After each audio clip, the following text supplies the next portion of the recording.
He guys, welcome back on my channel.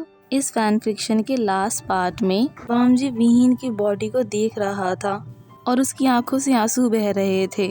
उस समय के बाद वहाँ अंकल जियांग, लेंचेचेन, नेहसेंग, मिंजू आ जाते हैं। जब जियांग फैमिली अपने चिल्ड्रंस के पास जाते हैं, यानली और जिंगशा उन्हें ग्रीट नहीं करते।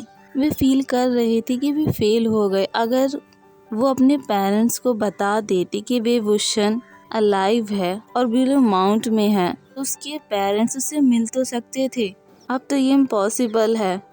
गोल्डन थ्रेड को देख कर लेंचेचेन कहता है, मुझे पता था कि ये डिमोनिक कल्टीवेशन का यूज़ करता है, इसलिए मुझे ये किट बिल्कुल पसंद नहीं है। इससे पहले कि लेंचेचेन कुछ और कह पाता, वामजी उसे चुप करा देता है। वामजी के हाथों से ब्लड बह रहा था, उसकी आईज रेड थीं और वो अपनी विहीन की बॉडी की तरफ जा रहा था। वामजी जेंटली विहीन की बॉडी को अपनी आर्म्स में होल्ड कर लेता है, उसकी पल्स चेक करता है और सभी से कहता है ये जिंदा है अभी। तो वामजी थोड़ा रिलीफ फील करता है। ये सुनते ही जिंगशा और उसकी फैमिली उसके पास आ जाते हैं और कहते हैं, अगर ये जिंदा है तो इसे लोटस फेयर ले चलो। सिचैन कहता है, आयन को ले लेते हैं फिर चलते हैं। सभी विहीन की बॉडी को लेकर लोटस फेयर चले जाते हैं और सभी सोच रहे थे कि इसका ब्लड तो बहना बंद ही नहीं हो रहा है, इसे कैसे बंद करें। जिंगशा अपना हेड डाउन करते हुए कहता है, कोई भी इस फैक्ट को फेस नहीं करना चाहता था कि तुम मर गए हो, पर जब डॉक्टर ने कहा तुम जिंदा हो, पर चांस है कि तुम कभी उठ ही ना सको। ये सब कहते वक्त जिंगशा रोने लगा था और अपने ब्रदर की तरफ नहीं देख रहा था। अपने हेड को डाउन किए हुए कहता है, मुझे माफ़ कर दो, मैंने कभी दूसरों की बातों को नहीं सुना और तुम ये सब डिज़र्व नहीं करते थे। मैंने तुम्हारे ट्रस्ट को विहीन बात को पूरा नहीं होने देता और कहता है, शट अप जिंगशा, तुम्हारा रोता हुआ फेस बिल्कुल भी क्यूट नहीं लग रहा है। जिंगशा गुस्से में अपने पंच को विहीन के फेस के पास ले जाता और कहता है, अगर तुमने मुझे माफ़ नहीं किया ना तो। और जब जिंगशा ने विहीन की आंखों में आंसू देखे तो अपना फेस डाउन कर लेता है। विहीन जिंगशा को हक कर लेता है। दोनों ब्रदर साथ में हंस रहे थे और रो रहे थे। जिंगशा कहता है, अगर तुमने इसके बारे में किसी को कुछ भी बताया तो। विहीन कहता है, हाँ, तुम मेरी लेग्स को ब्रेक कर दोगे। जिंगशा कहता है, तुम वैसे शॉर्ट हेयर में अच्छे लग रहे थे। विहीन जिंगशा की तरफ मुंह बनाते हुए कहता है, तुम हमेशा ऐसा ही करते हो, इतनी ब्यूटीफुल मोमेंट को डिस्ट्रॉय कर दिया ना तुमने। विहीन यानली से कहता है, यानली अब तो डोर ओपन कर दो। यानली कुछ सेकंड के बाद डोर ओपन कर देती है और अपने दोनों ब्रदर को हक कर लेती है। कुछ समय के बाद पूरा रूम फैमिली और फ्रेंड से भर जाता है, जो सभी वेवुशन का वेट कर रहे थे। एक बार फिर वेवुशन रेड एंड ब्लैक रोब्स पहन के बाहर आता है और कहता है, सभी आ गए ना। एक पर्सन कहता है, अभी नहीं आए हैं, कुछ रह गए हैं जो अभी तक नहीं पहुंच पाए हैं, आ रहे होंगे। कुछ समय के बाद वहां जीलिंग आ जाता है, जो सभी का अटेंशन ग्रैब कर लेता है। जीलिंग वहां आके कहता है, हमें उस मास मैन पर्सन को फिगर आउट करना चाहिए कि वो कौन है। मेरे पास एक आइडिया है, अगर हम यांशु से हेल्प के लिए पूछें। इस बात पे सभी एग्री कर जाते हैं। तो एक साथ वेवुशन की तरफ देखते हैं तो वेवुशन क्या कर पाता, वो भी हाँ कर देता है। एक बार फिर वामजी विहीन के अराउंड बैरियर सेट कर देता है और एक बार विहीन फिर मेडिटेशन पोजीशन में बैठ जाता है। यांशु को अपनी बॉडी में अलाउ कर देता है। नेक्स्ट मोमेंट यानियो विहीन की बॉडी को टेक ओवर कर लेता है और कहता है, वो मास मैन पर्सन जिसके बारे में आप सभी बातें कर रहे थे, वो यू फांग है। उसने यंग एनर्जी को कल्टीवेट किया और उसी के साथ मैंने यंग एनर्जी को। तभी जिनजुशन कहता है, तुम्हें पता है मैं सोच रहा था कि वेवुशन के पास यंग एनर्जी इसीलिए है क्योंकि वो डिमोनिक कल्टीवेशन यूज करता है। इतना कहते ही जिनजुशन का माउथ अपने आप बंद हो जाता है क्योंकि यानली ने उसे एल्बो से हिट कर दिया था और जियानियो की तरफ मुस्कुराते हुए कहती है, कंटिन्यू करो। जियानियो अपनी बात को कंटिन्यू करते हुए कहता है, वेवुशन के पास डेमोनिक एनर्जी को कल्टीवेट करने की और उसे प्योरीफाई करने की एबिलिटी है। तभी नेहा हुसैन कहता है ये क्या कर सकता है। तभी उसे सब गुस्से में देखने लगते हैं तो नेहा हुसैन चुप हो जाता है और नर्वस होकर कहता है मैं एक ही हूँ जिसे इसके बारे में कुछ पता नहीं है। जियानियों को इसी तरह विभूषण की फैमिली और फ्रेंड बीच में रोक रहे थे। इसके बारे में यांशु कुछ नहीं कर सकता था। जियानियों कहता है विभूषण के पास डेमोनिक कल्टीवेशन को प्यूरिफाई करने की एबिलिटी है, तो यू फांग का टारगेट इसे एज अ पपेट यूज़ करने का है। लेकिन प्रेजेंट सिचुएशन में यू फांग को दूसरों की बॉडी को एज अ डॉल यूज़ करना पसंद है और मैं खुद को विभूषण के थ्रू ही प्रेजेंट कर सकता हूँ, पर ये बॉडी कंटिन्यूसली अपनी एनर्जी को ड्रेन आउट कर रही है, इसलिए मुझे अपनी बात को फिनिश कर लेने दो इससे पहले कि ये बेहोश हो जाए। इतना कहते ही यांशु ने अपने हाथ को ऊपर उठाया। त्यंग टाइगर शील्ड आ जाती है और उसमें से 2 ट्विंस बाहर आ जाते हैं। यांशु कहता है ये दोनों तुम्हारी हेल्प करेंगे यू फांग को डिफीट करने में। पहले त्यंग टाइगर शील्ड विभूषण की मेमोरीज को वीक कर रही थी, लेकिन अब इनके पास गोल्डन कोर है, सोल है, तो ये फाइन रहेगा और इससे अफेक्ट नहीं होगा और ये शील्ड और विभूषण दोनों यू फांग को हैंडल कर लेंगे। अचानक वहाँ एक पर्सन आ जाता है जिसने गोल्डन रोज पहने हुए थे, जिसकी स्किन पेल थी, सिल्वर आइज थी और फीमेल की तरह बहुत ब्यूटीफुल था। वहाँ आके कहता है विभूषण कहाँ है। यांशु को ग्रीट करता है और कहता है मैं होप करता हूँ कि आप इस बैटल में हमारी हेल्प करेंगे और मैं माफ़ी भी मांगना चाहता हूँ। वहाँ खड़े लोगों में से किसी को नहीं पता था कि ये पर्सन कौन है और माफ़ी क्यों मांग रहा है। उसी समय यांशु विभूषण की बॉडी को छोड़ देता है और विभूषण अपनी बॉडी में वापस आ जाता है, जिसे थोड़ा डिजी फील हो रहा था। त्यंग टाइगर शील्ड के ट्विंस विभूषण की तरफ वरीड होकर देख रहे थे और क्वाइटली विभूषण को एनर्जी ट्रांसफ़र कर रहे थे। जब विभूषण उन्हें नोटिस करता है तो कहता है तुम दोनों वापस आ गए। इससे उनके फेस पे स्माइल आ जाती है और विहीन उन्हें अपने पास बुलाता है और उनके सिर पर हाथ रखता है, जिसे देख कर सिजुई को जेलस फील हो रही थी। वो तो बस इतना चाहता था कि उसके फादर का अटेंशन उसकी तरफ भी हो। उसने विभूषण के लिए लॉन्ग टाइम तक वेट किया था। सिजुई 3 कजन्स थे। सिजुई 3 कजन्स थे। वैनिंग और वैंकुइन चाहते थे कि सिजुई को अपने सेक्स के अकॉर्डिंग ट्रेन करें, लेकिन वो ये भी जानते थे कि सिजुई के लिए फादर फिगर में हंगुंजुन बेस्ट हैं। हंगुंजुन ने सिजुई को एज अ सन अडॉप्ट किया, उसे एज अ लैंड ग्रो किया, लैंड सेक्ट के अकॉर्डिंग उसे ट्रेनिंग करवाई। सिजुई ये सब सोच ही रहा था, तब यानली सिजुई की तरफ पॉइंट आउट करते हुए विभूषण से कहती है ये पर्सन तुम्हें याद है कि कौन है। विभूषण कहता है पता नहीं कौन है, पर इसने अपनी रिस्ट में ये रेड रिबन क्यों बांधा हुआ है। यानली कहती है आर्यन तुम्हें आर्यन याद नहीं है क्या। विभूषण कहता है हाँ आर्यन, जब हम मिले थे तो वो इन दोनों से यंगर था, तो दोनों ट्विंस अपने अराउंड देख रहे थे। वे मेंटली तौर पर तो ओल्डर थे, पर ह्यूमन फॉर्म में चाइल्ड लग रहे थे। तब विहीन पैनिक होकर कहता है वैंकुइन आर्यन कहाँ है। वैंकुइन तुरंत सिजुई को देखने लगती है, तो विहीन कहता है आर्यन कहाँ है, इसे क्यों देख रही हो। वैंकुइन सिजुई से कहती है देखो विभूषण की मेमोरी कितनी पुअर है आर्यन। जब विहीन आर्यन सुनता है तो खुश हो जाता है और सिजुई से कहता है लिटिल बॉय तुम्हें याद है कि मैं कौन हूँ। जब हम मिले थे तब तुम लिटिल बॉय थे, अब तो बड़े हो गए हो। उस समय तुम मुझे आर्यन कहते थे और मम्मा कहा करते थे। जब मैं तुम्हें मना करता था कि मुझे मम्मा मत कहो, तो तुम और भी ज़्यादा कहा करते थे। तुम तो मेरे बिना सोते भी नहीं थे। जब मैं इंजर्ड था तब सिचैन ने तुम्हें अपने पास बुलाया था, तो तुम लज्जा के पास चले गए थे और उसे पापा कहने लगे थे। ये सब कहते वक्त विहीन इमोशनल हो गया था और रोने लगा था।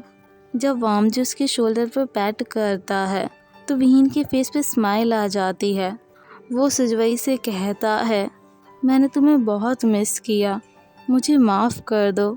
उस वक्त मैंने तुम्हें अकेला छोड़ दिया था, जबकि मैंने तुमसे प्रॉमिस किया था कि मैं हमेशा तुम्हारे साथ रहूँगा। सिजवई तुरंत विहीन को हक कर लेता है, जो बहुत से इमोशन एक साल फील कर रहा था। वो तो अपने 4000 रूल्स भी भूल गया था। विहीन की आर्म्स में उसे फेमिलियर सी सेंट आ रही थी और वार्मनेस थी। सभी रूम छोड़ के चले जाते हैं। यानली भी मदर थी, तो वो वेवशन की सिचुएशन को समझ सकती थी। यानली जाते समय अपने ब्रदर की तरफ स्माइल करती है और रूम छोड़ के चली जाती है। वामजी सॉन्ग प्ले करने लगता है, जिसकी साउंड से पूरा रूम फुल हो जाता है। विहीन ने सिचवई को हक किया हुआ था और उसके शोल्डर पर पैट कर रहा था। आयुन, मेरी पास्ट लाइफ में तुम्हें फाइन लज्जा नहीं किया था। तुम वहाँ ना जाने कितने दिनों से हाइड थे। अगर तुम्हें कुछ हो जाता तो मैं अपने आप को माफ़ नहीं कर पाता। सिचवई विहीन को टाइटली हक करते हुए कहता है, मैं भी यहाँ हूँ और आप भी यहाँ हैं मेरे पास। सिचवई जानता था कि इस मोमेंट में उसने बहुत से रूल ब्रेक कर दिए हैं और आगे भी बहुत से रूल ब्रेक होंगे। सिजवई विहीन के आंसुओं को वाइप करते हुए कहता है, और ज़्यादा आंसू नहीं फादर, मैं खुश हूँ क्योंकि आप मेरे पास हैं। विहीन अपने आयन से बहुत कुछ कहना चाहता था।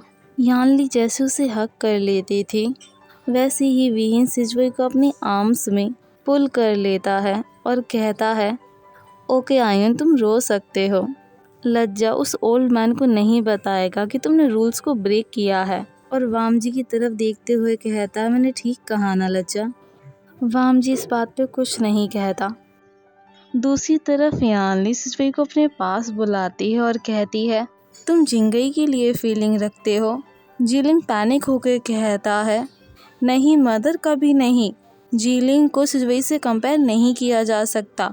वो भी अच्छा पर्सन है, लेकिन सिचवई क्यूट है और उसकी पर्सनालिटी मुझे सूट करती है।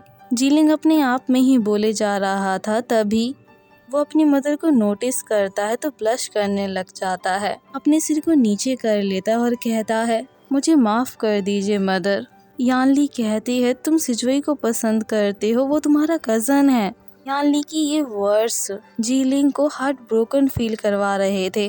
जीलिंग सैड होकर कहता है, मुझे पता है, लेकिन मेरा हार्ट मेरी नहीं सुनता। उसके स्माइलिंग फेस को देखता हूँ तो मैं अपनी फीलिंग्स को होल्ड नहीं कर पाता। ये सब कहते वक्त जीलिंग अपनी मदर की तरफ नहीं देख रहा था। यानली कहती है, सिचवई मेरी तरफ देखो। उस वक्त जीलिंग की आंखों से आंसू बह रहे थे। यानली उसकी आंसुओं को वाइप करते हुए कहती है, मैं तुम्हें उससे प्यार करने से नहीं रोक रही हूँ। मैं नहीं चाहती कि तुम्हारा दिल टूट जाए। जीलिंग सैड होकर कहता है, आपने कहा ना मदर, वो मेरा कज़न है और वो बॉय भी तो है। यानली कहती, मुझे कोई फ़र्क नहीं पड़ता कि वो बॉय है या गर्ल, अगर तुम्हारे विहीन अंकल ने मना कर दिया तो। वैसे सिचवई ओरिजिनल तौर पर तो वैन सेक्ट से है, तुम्हारे अंकल से ब्लड रिलेटेड भी नहीं है। जीलिंग कहता है, मदर। यानली कहती है, मैं तुम्हें उसे भूलने के लिए नहीं कह रही हूँ। हमारे यहाँ पे डिस्टेंट कज़न मैरिज कॉमन है, तो मेरी परमिशन है तुम्हारे पास उससे प्यार करने की।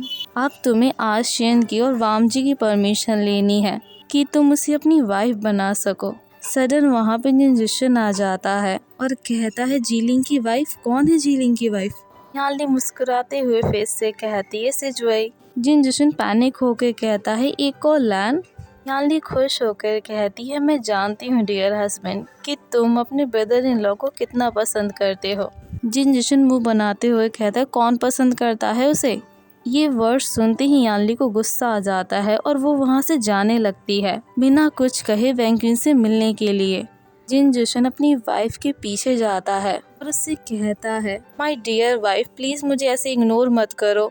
पर यानली नहीं मान रही थी। जिनजुशन उसे मना रहा था। जीलिंग अपने पेरेंट्स को इस तरीके से देखता है तो उसके फेस पे स्माइल आ जाती है और वो वहाँ से चला जाता है। जब जीलिंग अपने आप में बातें करते हुए जा रहा था, तब जिंगी उसे आवाज़ देता है, जिससे जीलिंग डर जाता है और टर्न होता है और जिंगई को स्ट्रेंज लुक देने लगता है। तो जिंगई कहता है, क्या हुआ है तुम्हें, मुझे ऐसे क्यों देख रहे हो। जीलिंग का उस तरीके से देखना जिंगई को प्रोवोकेशन फील करवा रहा था। इससे पहले कि वो जीलिंग से कुछ पूछ पाता, वहाँ पर अंकल जियांग आ जाते हैं। इनके फेस पर स्ट्रेंज लुक थे और वो जिंगई से कहते हैं, तुम्हारे अंकल कहाँ पर हैं। जिंगई तुरंत बता देता है, अंकल अभी बिजी हैं, सभी उनके साथ हैं। तभी वहाँ पर सोयांग, जाओ सिचैन और सोंग लान आ गए थे। उसी वक्त विहीन की आवाज़ आती है जो कह रही थी, फाइनली सोंग लान तुम आ ही गए। सभी टर्न होते विहीन को देखते हैं। सोंग लैन कहता है, मैंने सुना जो कुछ भी हुआ था, मैं तुम्हारी हेल्प करूँगा। सोंग यान जाओ सिचैन के पीछे छिपके कहता है, क्या तुम हमें किड्स में काउंट करोगे। इस बात पे जाओ सिचैन हंसने लगता है और विहीन कहता है, किड मैं यंग नहीं हूँ, मैं 33 ईयर्स ओल्ड हूँ। मैंने सही कहा ना लज्जा। जिंगई कहता है, आप सभी ही ओल्ड हैं। उस समय जिंगई जीलिंग की तरफ देखता है जो सिजवई को देख रहा था और उसकी आईज रेड थीं, जैसे वो रोने ही वाला हो। जिंगई तुरंत अपने अंकल को और सभी को रूम में भेज देता है, इससे पहले कि कोई जिंगई को नोटिस कर लेता।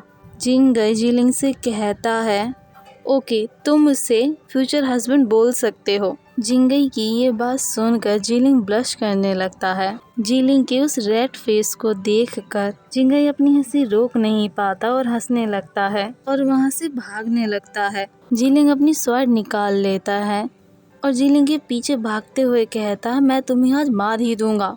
और रूम में सभी बातें कर रहे थे कि हम जान कि वो पर्सन यू फैंग है, उसकी लोकेशन ब्यूलर माउंट है और साथ ही उसके पास ऐसी एबिलिटी है कि वो इविल थिंग्स को कंट्रोल कर सकता है। इससे पता चलता है कि वो और भी ज़्यादा इविल पर्सन है। यही रीज़न है कि वो पर्सन ज़्यादा डेंजरस है, जो बिना डेमोनिक एनर्जी यूज़ किए बिना दैट पर्सन को कंट्रोल कर सकता है। विहीन कहता है, यही रीज़न है कि उसने मुझे मेरी पास लाइफ में मुझे कंट्रोल किया था बिना हार्म किए, क्योंकि मेरे पास गोल्डन कोड नहीं थी। सोंगलान कहता है, हाँ गोल्डन कोड ना होने की वजह से वो डेमोनिक कल्टीवेशन बिना तुम्हें करप्ट नहीं कर पाता। वैंग क्वीन सभी की ओर देख रही थी कि सभी उसे डिफीट करने के लिए मेथड फाइंड आउट कर रहे हैं। वैंग क्वीन कहते, कुछ तो अजीब है। इन वर्ड्स ने सभी का अटेंशन ग्रैब कर लिया था। वैंग क्वीन कहती है, जब विहीन और वैनिंग सेक्ट को प्रोटेक्ट करने के लिए गए थे, तब विभूषण को यन मेटल मिला था, जबकि वैन सेक्ट में कोई भी यन मेटल नहीं था। सिचैन कहता है, ये सेटअप हो सकता है किसी ने वैन सेक्ट में यन मेटल को प्लेस कर दिया हो कि जब विभूषण आए तो उसे उठा ले और वो कंट्रोल में आ जाए। नए होसेंग सिचैन के सेंटेंस को फिनिश होने से पहले कहता है, उसने नहीं सोचा होगा कि जीनियो ब्रदर वे को उसे कंट्रोल और प्यूरिफाई करना सिखा देंगे। विहीन कहता है, वो पर्सन वैन निंग को और नए होसेंग के ब्रदर को एज अ वेपन यूज़ करना चाहता था, पर मैंने उसके उस प्लान को भी ख़राब कर दिया था। उसी वक्त जिलिंग कंफ्यूज होकर कहता है, अंकल ने वैन रोहान की मिस्ट्रेस को मारते समय यन मेटल को डिस्ट्रॉय कर दिया था। सिचैन कहता है, जिलिंग ये मत भूलो कि यू फैंग ही है वो पर्सन जिसने यन मेटल को क्रिएट किया है, तो क्या वो उसे दोबारा क्रिएट नहीं कर सकता? वो कुछ भी क्रिएट कर सकता है नेगेटिव और डिमोनिक एनर्जी का यूज़ करके। नए ब्रदर अपनी आंसुओं को हाइड करते हुए कहता है, हम तो डिसएडवांटेज में हैं। उसी समय विहीन को जियानु की आवाज़ आने लगती है, जो ऑकवर्ड तरीके से हंसते हुए कहता है, मेरे ख्याल से अब परफेक्ट टाइम है कि तुम्हें तुम्हारी अदर एबिलिटीज़ के बारे में बता दिया जाए। विहीन कहता, मेरे पास कौन सी एबिलिटी है? मेरे पास ये वाइट हेयर है और प्यूरिफिकेशन करने वाला मेथड है। इसके अलावा कोई है क्या? तो बताओ न यान्यू। जब यान्यू विहीन को उसकी एबिलिटी के बारे में बता देता है तो विहीन कहता है, तुम तो जीनियस हो। एक्साइटेड होकर विहीन अपना फेस वाम जी की तरफ टर्न करता है और अपनी आईब्रोज को ऊपर करता है और लज्जा कहता है। वाम जी तुरंत विहीन को अपने पास पुल कर लेता है और वुडन इंस्ट्रूमेंट के सामने बिठा देता है। विहीन जैसे ही इंस्ट्रूमेंट पर अपना हाथ रखता है वहाँ एरे क्रिएट हो जाता है, जैसे यानियों ने बताया था। विहीन अपनी यंग एनर्जी को एरे के थ्रू इंस्ट्रूमेंट की स्ट्रिंग्स से पास करवाता है, जिससे इंस्ट्रूमेंट पर एरे फॉर्म हो जाता है और बाद में एरे डिसअपेयर हो जाता है। विहीन कहता है, लज्जा अब इसे प्ले करो। वाम जी तुरंत इंस्ट्रूमेंट को प्ले करने लगता है। जैसे ही वाम जी ने क्लियरेंस नोट्स प्ले करना शुरू किया, वहाँ पर इविल थिंग्स क्लीन होने लगी थी। जब इंस्ट्रूमेंट प्ले होना बंद हुआ तो सभी स्टंट हो गए। विहीन कहता है, तुमने देखा, इसे बैटल में यूज़ किया तो यन एनर्जी को तुरंत क्लियर कर सकते हैं। जीलिंग कहता है, अंकल ये आप स्वेट के साथ भी कर सकते हो। जीलिंग अपनी के साथ साथ सिजवैयो जीलिंग की भी स्वेट को करवाना चाहता था। विहीन तुरंत कह देता है, क्यों नहीं। कुछ समय के बाद सभी वेपन्स पर फॉर्म हो जाता है, बस ने होसेंग वैनिंग के नहीं। विहीन कहता, जेनियो ने कहा था कि तुम्हें शॉर्ट वेपन्स की नीड है, जिन्हें मैं क्रिएट करके तुम्हें दूंगा। विहीन एक हैवी सी चेन को बाहर निकालता है और उस पर एरे फॉर्म कर देता है। विहीन वैनिंग से कहता है, तुम मुझे अपना हाथ दो। वैनिंग तुरंत हाथ दे देता है। विहीन चेन को उसकी हैंड के अराउंड रैप्ट कर देता है और वैनिंग के ब्लड की कुछ ड्रॉप्स चेन पे डाल देता है और कहता है, अब तुम इसे कंट्रोल कर सकते हो। वैनिंग अपनी रोज को रब करते हुए कहता है, थैंक यू विभूषण। सभी रूम छोड़ के चले जाते हैं। वहाँ ने होसेंग और विहीन रह जाते हैं। विहीन ने होसेंग से कहता है, मैं जानता हूँ कि तुम स्मार्ट हो और तुम्हें फाइट करना पसंद नहीं है। तुम्हारी एबिलिटी सभी से स्ट्रॉन्ग है, इसलिए मैंने तुम्हारे लिए ये फ़ैन बनाया है। विहीन फ़ैन पर एरे सेट कर देता है और ने होसेंग को दे देता है। ने होसेंग कहता है, ब्रदर मैं फाइट नहीं कर सकता, तो क्यों मुझे दे रहे हो। विहीन कहता है, ये फ़ैन नहीं है, बस इसमें तुम स्पिरिचुअल एनर्जी डालोगे, पावरफुल वेपन बन जाएगा। इससे ज़्यादा मैं तुम्हें टीच नहीं कर सकता क्योंकि तुम बहुत जल्दी सीख जाते हो। ने होसेंग विहीन को बहुत बहुत थैंक यू कहता है और वहाँ से जाने लगते हैं, बिना नोटिस किए कि वामजी डोर के पास खड़ा हुआ है। विहीन कहता है, लज्जा तुम अंदर आ सकते हो, और वहाँ से ने होसेंग चला जाता है। वामजी अंदर आते समय पूरा ध्यान रखता है कि वो डोर को अच्छी तरीके से क्लोज कर दे और विहीन के पास आके कहता है, तुम टायर्ड लग रहे हो। विहीन कहता है, नहीं हूँ मैं टायर्ड। इतना कहते ही विहीन नीचे गिरने वाला था पर वामजी ने उसे पकड़ लिया था। आज के लिए बस इतना ही। So in the next chapter, bye.